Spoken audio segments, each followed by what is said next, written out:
नमस्कार साथियों, मैं डॉक्टर बबीता काजल। स्वागत है आपका आज के इस वीडियो में। आयुक्तालय कॉलेज शिक्षा राजस्थान जयपुर द्वारा नवाचार के रूप में प्रारंभ किए गए विश्वविद्यालय परीक्षा की तैयारी हेतु ज्ञानदूत 2 में आज हम बात करने वाले हैं हिंदी साहित्य पर, एक हिंदी साहित्य के अंतर्गत एक और विषय में। और आज का हमारा विषय है कबीर का काव्य। बहुत से विविध विषयों के बीच में यह विषय ऐसा है जिसके बारे में सब जानते हैं, लेकिन फिर भी बहुत कुछ जानना शेष है। तो कबीर के काव्य पर बात करते हुए हम उनके जीवन वृत्त पर और उनकी रचनाओं पर और उनके काव्य की विशेषताओं पर बात करेंगे। यहाँ हमें एक तथ्य जो ध्यान रखना होगा वो यह है कि जब हम कबीर जी के जीवन वृत्त आदि के बारे में जानकारी जुटाते हैं तो बहुत सारे भिन्न भिन्न मत हमारे सामने आते हैं। उन सारे भिन्न भिन्न विद्वानों के भिन्न भिन्न मतों को ध्यान में रखते हुए हमें जो सर्वाधिक मान्य मत है उसको साथ लेकर चलना है, उसको साथ लेकर आगे बढ़ना है। तो आइए आज हम चर्चा करते हैं कबीर के काव्य पर। तो सबसे पहले हम शुरुआत करते हैं कबीर के व्यक्तित्व से, जीवन वृत्त से। कहा जाता है कि कबीर का सारा साहित्य कबीर का सारा व्यक्तित्व है, बल्कि हम यूँ कहें कि ये प्रत्येक साहित्यकार पर लागू होता है। तो कबीर ने का जो कुछ व्यक्तित्व हमारे सामने आता है, जो उनका जीवन वृत्त है, उस पर अगर हम बात करें तो हमें बात शुरू करनी होगी उनके जन्म से। कबीर के पंक्तियों में, कबीर की रचनाओं में जो एक पंक्ति जिससे उनके जीवन काल का संकेत मिलता है वह है गुरु प्रसादी जयदेव नामा भक्ति के प्रेम इन्हीं है जाना। इस पंक्ति से यह स्पष्ट होता है कि कबीर जयदेव और नामदेव के पश्चात हुए थे। जयदेव जो है उनका समय 1170 ईस्वी में माना जाता है और नामदेव का समय जो है सन 1270 के आसपास माना जाता है। तो निश्चित रूप से जयदेव और नामदेव के पश्चात हुए हैं, तो इस समय अवधि के पश्चात उनका जन्म माना जाता है। आचार्य रामचंद्र शुक्ल ने कबीर की जन्म तिथि जेठ सुदी पूर्णिमा सोमवार संवत 1456 विक्रम मानी है, लेकिन पीताम्बर दत्त बर्तवाल को यह तिथि मान्य नहीं है। वो अलग तिथि बताते हैं और वो ये मानते हैं अपने साक्ष्यों के आधार पर कि विक्रम 1407 और संवत 1447 के बीच में कबीर की जन्म तिथि का अनुमान वे लगाते हैं। इसी तरह से डॉक्टर त्रिगुणायत जो है वो कबीर की जन्म तिथि संवत 1455 मानते हैं, जो कबीर चरित बोध में दी हुई तिथि के अनुरूप है। यह तिथि भी रामचंद्र शुक्ल द्वारा मानी गई तिथि से लगभग मिल जाती है। तो यही तिथि लोक प्रसिद्ध है जिसमें विक्रम 1455-56 के आसपास जो है कबीर जी की जन्म तिथि को माना जाता है। इसी प्रकार कबीर जी की मृत्यु को लेकर भी कुछ दोहे माने जाते हैं, जिसमें उनकी मृत्यु का संकेत है संवत 1505 मो मगहर कियो गौन अगहन सुदी एकादशी मिलो पौन में पौन। इसी तरह से संवत 1569 हाई सतगुरु चले उठ हंसा जाई। तो ये जो कुछ भी दोहे मिलते हैं उस दोहों के आधार पर कबीर की मृत्यु के संबंध में जो 4 तिथियां मिलती हैं वो है संवत 1505, संवत 1575, संवत 1569 और संवत 1549। लेकिन प्रमाण जो है वो किसी के भी उपलब्ध नहीं होते हैं। अनंत दास की परिचय के अनुसार कबीर ने 120 वर्ष की आयु प्राप्त की थी। संवत 1455 जो कबीर की जन्म तिथि मानी गई है उसमें अगर 120 वर्ष जोड़ देते हैं हम तो उनकी निधन तिथि आती है संवत 1575। इस तरह से कबीर जो है उनको सिकंदर लोधी, रामानंद और गुरु नानक का समकालीन माना जा सकता है। ये तथ्य जो है उनको उनके समकालीन सिद्ध करते हैं।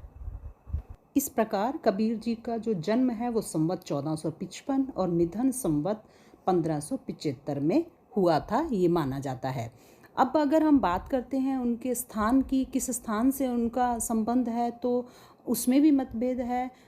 स्थान को लेकर जन्म, निवास, मृत्यु के संबंध में कबीर के जन्म स्थान के संबंध में 3 मत प्रचलित हैं। एक तो ये कि वे मगहर में उत्पन्न हुए, दूसरा ये कि उनका जन्म स्थान काशी था, और तीसरा कि वे आजमगढ़ जिले के बेलहरा गांव में पैदा हुए। तो इस तरह से ये तीनों जो चीज़ें निकल कर आती हैं, उस पर बहुत सारे तर्क वितर्क करने के बाद में विद्वानों ने जो निष्कर्ष निकाला है वो यही है कि कबीर काशी या उसके समीपस्थ किसी स्थान में पैदा हुए थे। उन्होंने काशी में निवास किया और निधन काल में वे समीप के मगहर नामक स्थान पर चले गए थे।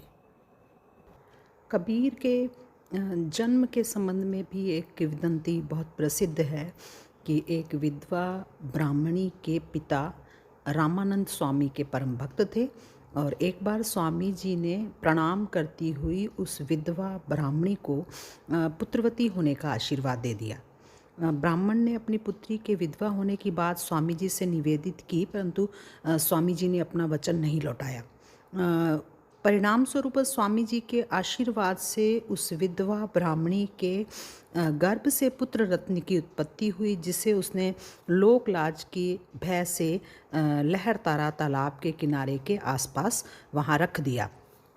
कुछ देर बाद ही संयोगवश उधर से गुजरते हुए नीरू और नीमा नव दंपत्ति की दृष्टि उस नवजात शिशु पर पड़ती है, और वे दोनों शिशु के अबोधता को देखकर, उसकी सुंदरता को देखकर मुग्ध हो जाते हैं और उसे उठाकर अपने घर ले आते हैं, और फिर वही उसका पालन पोषण करते हैं।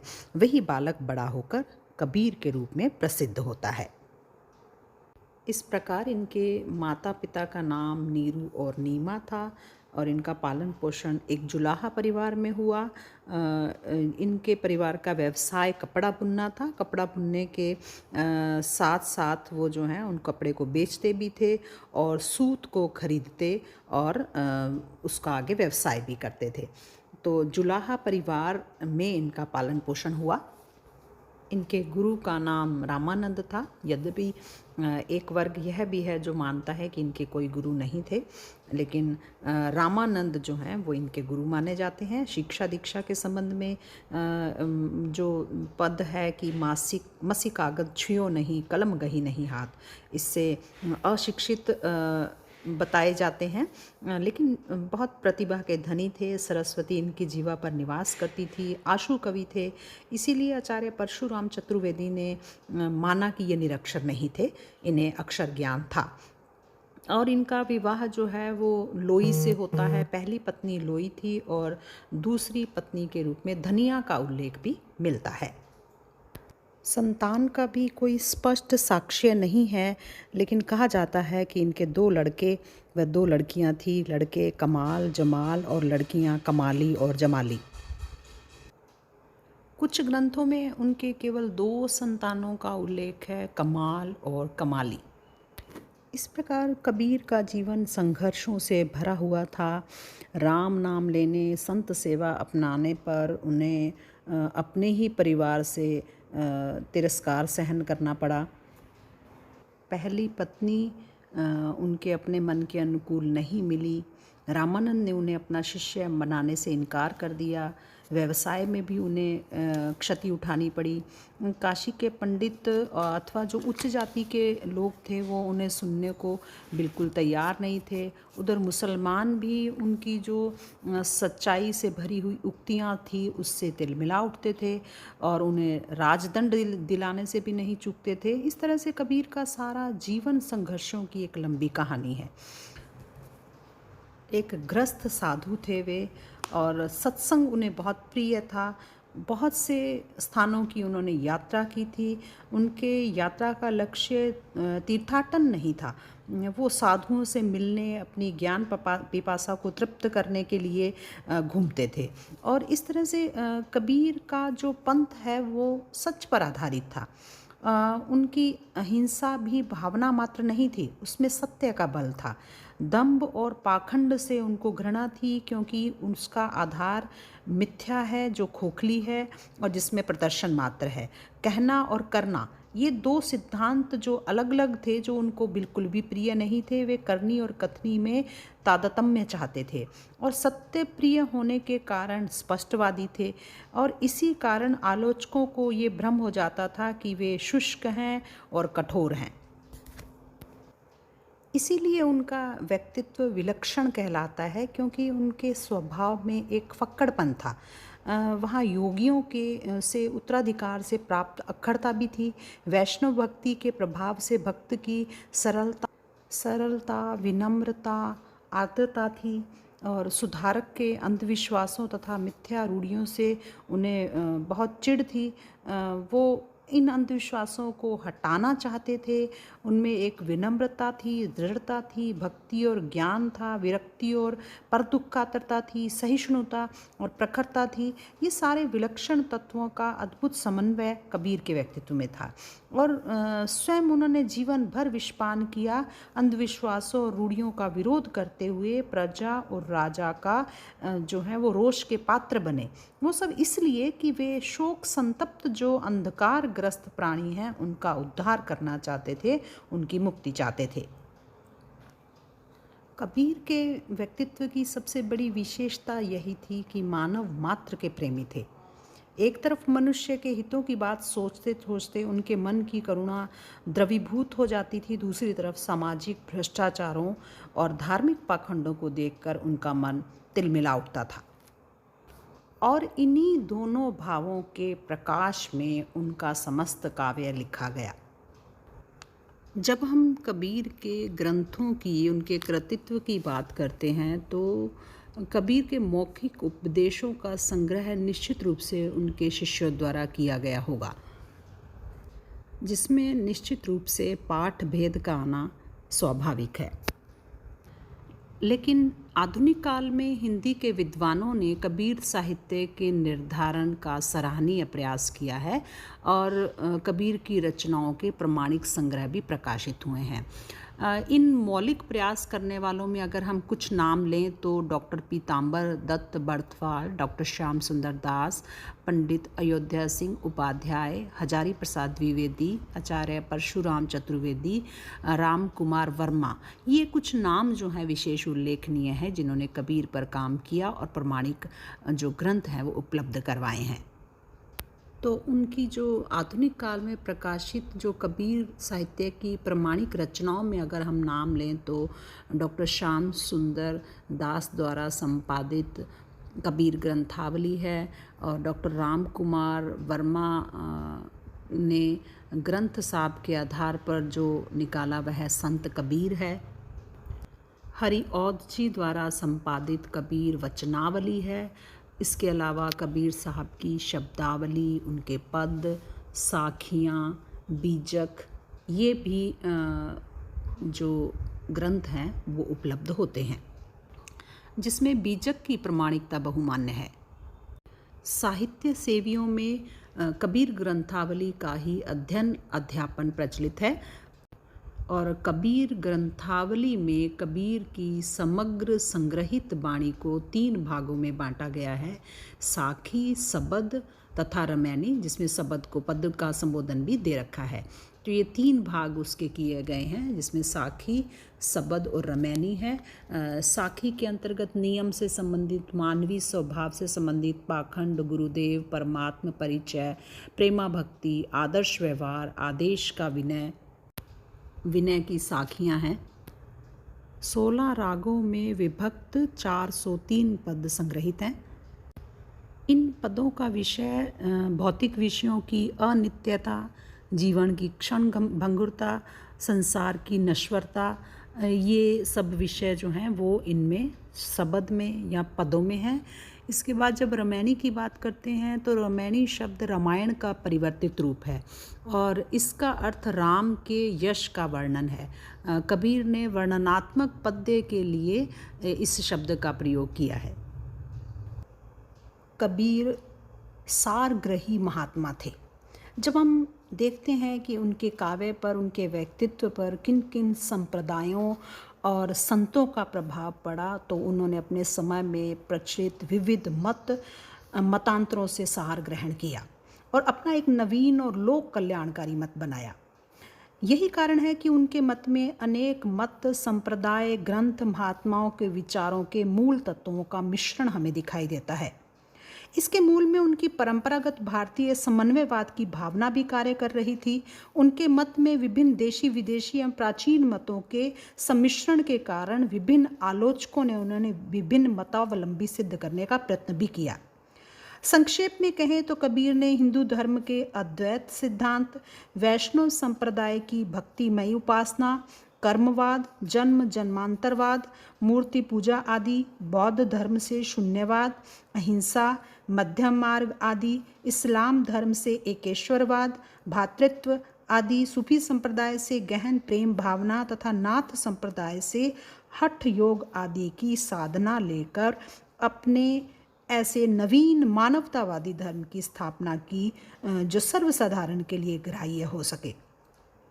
उन्होंने परंपरा से चली आती हुई बातों की युगानुकूल छानबीन करके अच्छी बातों को ग्रहण किया और शेष जो अग्राह्य थी उन्हें त्याग दिया। इस तरह से कबीर पर वैष्णव इस्लामवादियों, सूफियों का प्रभाव अधिक मात्रा में हमें दिखाई देता है। कबीर के काव्य की जब बात करते हैं तो सबसे पहले जो निकल कर आती है चीज़ वह है रहस्यवाद। सामान्यतः ज्ञान के क्षेत्र में जिसे अद्वैतवाद कहते हैं वही भावना के क्षेत्र में रहस्यवाद कहलाता है। और रहस्यवाद को लेकर अलग अलग विद्वानों ने अलग अलग अपनी बात रखी है, अपनी परिभाषाएं दी हैं। कुछ जो है प्रकृति के कण कण में अज्ञात सत्ता की झलक और उसको जानने की जिज्ञासा की भावना को रहस्यवाद कहते हैं। कुछ आत्मा और परमात्मा का जो अंश है, आत्मा जो परमात्मा की अंश है, परमात्मा की प्राप्ति के लिए जो आकांक्षा प्रकट करती है उसे रहस्यवाद कहते हैं। कुछ अज्ञात सत्य के स्वरूप के उद्घाटन के लिए भावनाओं की अभिव्यक्ति करने को रहस्यवाद के जन्म का मूल कारण मानते हैं। और जब हम कबीर के रहस्यवाद को समझते हैं, इसमें भी बहुत सारे विद्वानों के अलग अलग मतभेद हैं। कुछ उन्हें रहस्यवादी मानते हैं और कुछ नहीं मानते हैं। और विद्वान जो भिन्न भिन्न मत रखते हैं उसके आधार पर प्रकृति के कण कण में अज्ञात सत्ता की झलक और परम तत्व को जानने की जिज्ञासा भावना व्यक्त करना और अनुभूति विशेष की जो प्रतीकात्मक अभिव्यक्ति रहस्यवाद के अनिवार्य तत्व के रूप में सामने आती है। तो जब हम कबीर जी के रहस्यवाद के बारे में बात करते हैं तो रहस्यवाद की भूमिका 4 प्रमुख तत्वों से निर्मित होती है: आस्तिकता, भावना, गुरु तथा मार्ग। कबीर के काव्य में इन चारों तत्वों की सुंदर अभिव्यक्ति हुई है। आस्तिकता प्रेम की उर्वरा भूमि है। आस्तिक हृदय में ही ईश्वर संबंधी विचार की दृढ़ता तथा गुरु के उपदेश का प्रभाव होता है। लाली मेरे लाल की जित देखूं तित लाल, लाली देखन मैं गई मैं भी हो गई लाल। कबीर ईश्वर की आस्तिकता में दृढ़ विश्वास प्रकट करते हुए उसे सर्वव्यापक तथा सर्व अंतर्यामी स्वीकार करते हैं।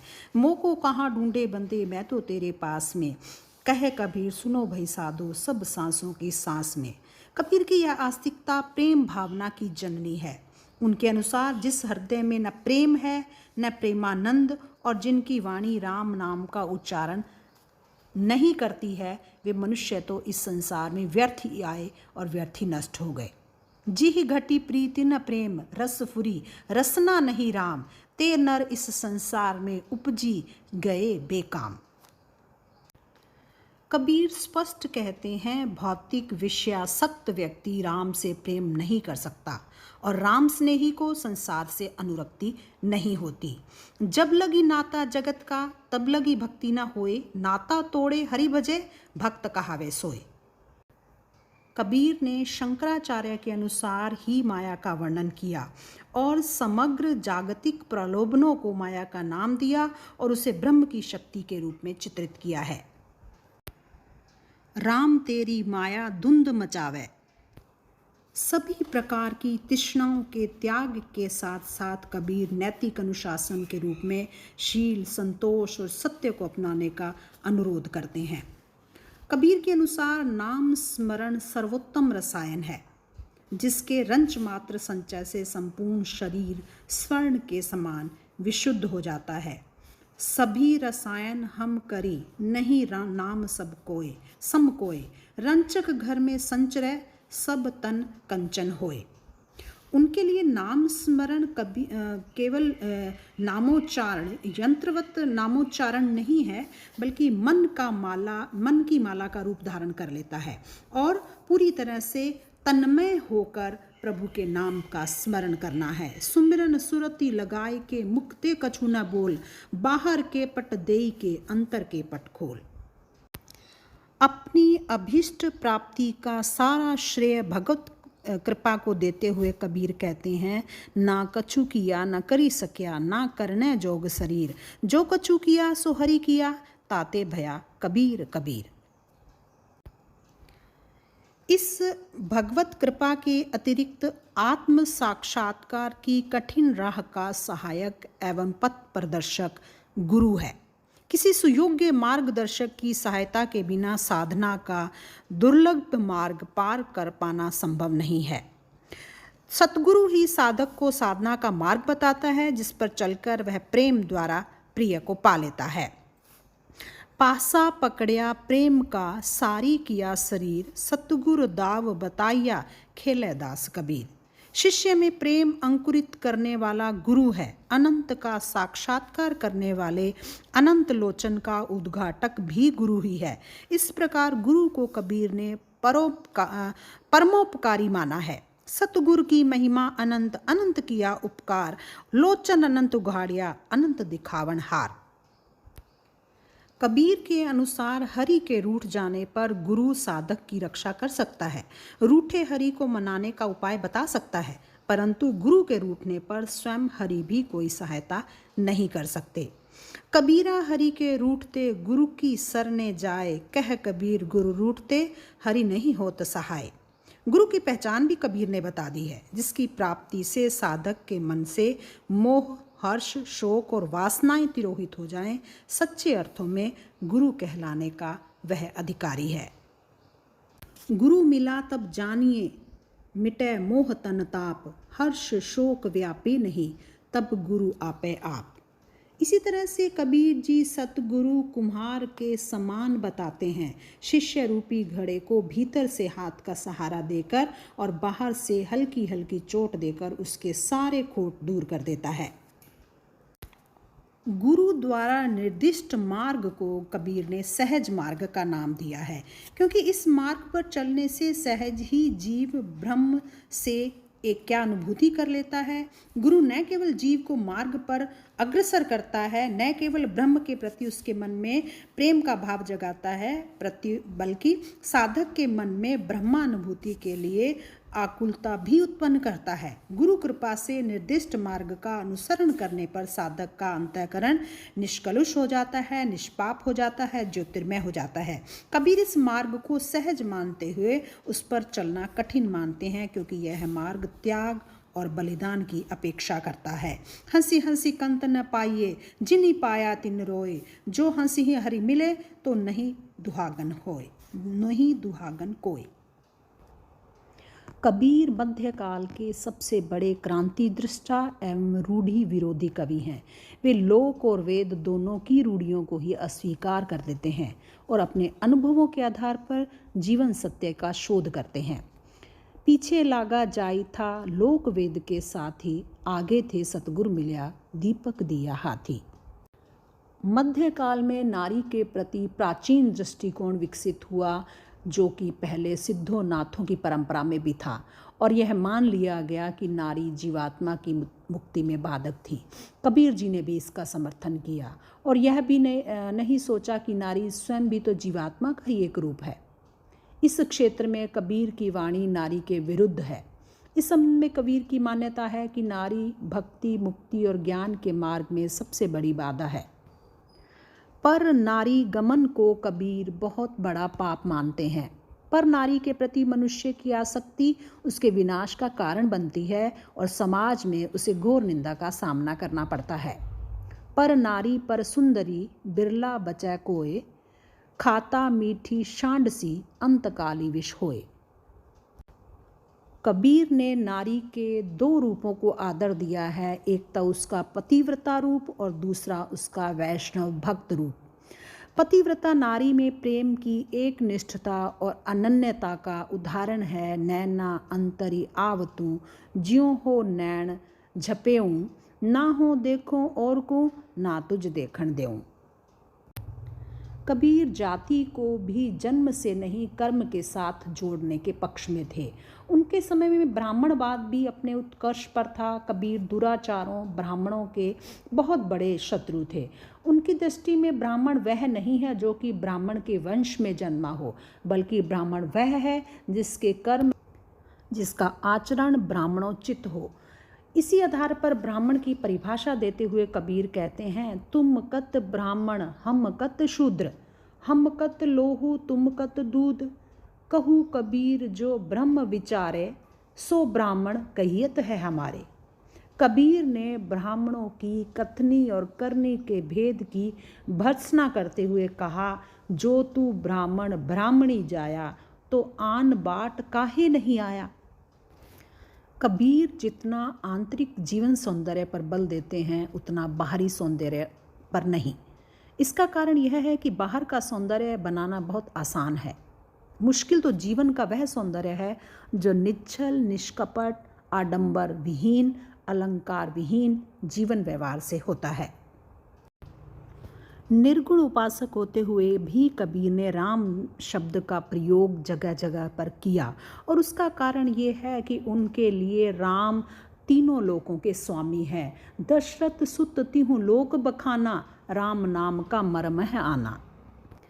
कबीर ही नहीं बल्कि पूरी संत काव्य धारा का उद्देश्य कविता करना न होकर तत्कालीन समाज, विशेषकर धार्मिक वर्ग के लिए दार्शनिक एवं सांस्कृतिक मूल्यों का सृजन करना था। कबीर जैसे प्रचंड प्रतिभाशाली साधक अपनी प्रतिभा और सहज अभ्यास के बल पर बड़े बड़े ज्ञानी पंडितों को लक्ष्य करके भी अपनी बात कहते थे। इस प्रकार कबीर के जीवन का, उनके व्यक्तित्व का, उनके काव्य का कोई एक पक्ष नहीं है। वो कवि थे, साधक थे, उपदेशक थे, प्रगतिशील थे, क्रांतिकारी थे, समाज सुधारक थे, दार्शनिक थे, चिंतक थे, मानवता के पोषक थे, धार्मिक कट्टरता के विरोधी थे, समाज में समानता के समर्थक थे, अंधविश्वासों के विरोधी थे। बुद्धि, कल्पना और राग का अद्भुत सम्मिश्रण उनके काव्य में देखने को मिलता है। कबीर के काव्य में लौकिक व्यवहार की प्रतिष्ठा हेतु करुणा, क्षमा, अहिंसा, त्याग को अपनाने और परनिंदा जैसी बुराइयों को छोड़ने की बात कही गई है, और इसी कारण वे उच्च मानवीय मूल्यों की प्रतिस्थापना के कवि भी बन जाते हैं।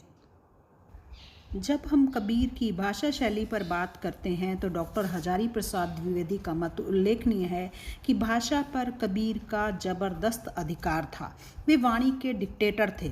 जिस बात को उन्होंने जिस रूप में प्रकट करना चाहा है उसे उसी रूप में कहलवा दिया है। भाषा कुछ कबीर के सामने लाचार नजर आती है। उसमें इतनी हिम्मत नहीं कि वह इस फक्कड़ की किसी फरमाइश को ना ही कर सके। कबीर ने अपने काव्य के लिए पंडित समाज की संस्कृत या राज दरबार की फारसी को नहीं अपनाया। अपने पद और गीत मिलीजुली भाषा में उन्होंने किए और जिसे विद्वानों ने सधुकड़ी भाषा नाम दिया। उनकी भाषा शैली काव्य मुक्तक शैली है, जिसमें उनके व्यक्तित्व की मस्ती, भोलापन, अक्खड़ अभिव्यक्ति प्रकट होती है, और ओजपूर्ण और प्रभावोत्पादक भाषा का उन्होंने प्रयोग किया है। कबीर ने बहुत स्थानों का भ्रमण किया, इसलिए अलग अलग स्थान की भाषाओं का प्रभाव उनकी भाषा पर दिखाई देता है। उनकी भाषा में हिंदी, उर्दू, फारसी आदि कई भाषाओं के साथ अवधी, खड़ी, भोजपुरी, पंजाबी, मारवाड़ी इन शब्दों का भी प्रचुर प्रयोग मिलता है। खड़ी बोली के शब्द भी मिलते हैं, और कबीर की भाषा की विशेषता यही है कि उसका रूप अधिकतर विषय, व्यक्ति और भाव के अनुकूल है। वे जब जिस तरह के व्यक्ति या मत के संबंध में अपनी राय देते हैं, उसी के अनुसार भाषा का प्रयोग भी करते हैं।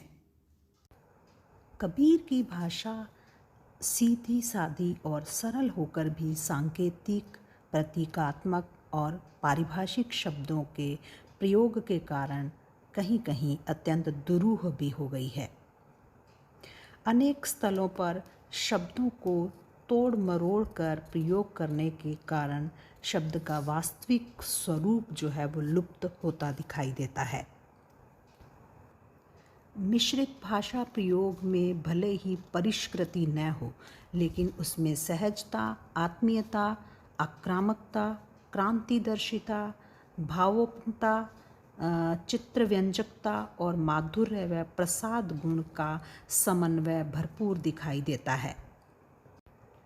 पूरी तरह से चाहे यह भाषा व्याकरणिक मापदंडों के अनुकूल न हो, लेकिन इसका प्रभाव गहन और मर्मांतक है। उलट बांसियों का प्रयोग उन्होंने किया है। उलट बांसी को कुछ विद्वानों ने उलट चर्चा अथवा उल्टा वेद भी कहा है। इन उलट बांसियों में लौकिक ज्ञान न होकर आध्यात्मिक अथवा साधनात्मक अनुभव का ज्ञान भरा हुआ है। इन रचनाओं में कही हुई बातें सर्वथा लोक दृष्टि से विपरीत होती हैं, किंतु प्रतीकों का साधनामूलक अर्थ जब हम स्वीकार कर लेते हैं तो उस विरोध का निवारण हो जाता है। कबीर दास की उल्टी वाणी, बरसे कंबल भीजे पानी। उलट बांसी में बांस का अर्थ निवास या रहन सहन स्वीकार करने पर उलट बांसी का अभिप्राय उस निवास या रहन से होगा जो लोक विपरीत है।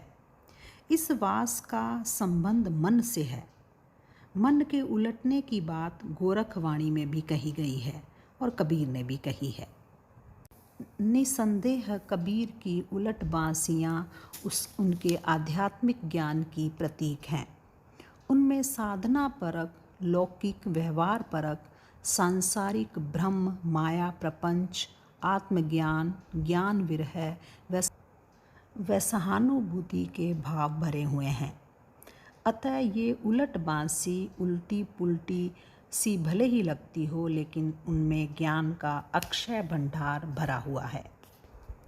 इस प्रकार कबीर की भाषा शैली हो या उनका व्यक्तित्व हो या उनका काव्य हो, उनकी दार्शनिकता हो, चिंतन शैली हो, साधना मार्ग हो, भक्ति भावना हो, वो पूरा विराट समुद्र के समान है, जिसमें से हमने कुछ बूंदें चुनने का प्रयास किया है। कई कई खंडों में इस चर्चा को जारी रखा जा सकता है, लेकिन आज के लिए इतना ही। धन्यवाद। आपको यह वीडियो कैसा लगा और क्या आप अन्य किसी विषय पर भी जानकारी चाहते हैं? अवश्य बताएं।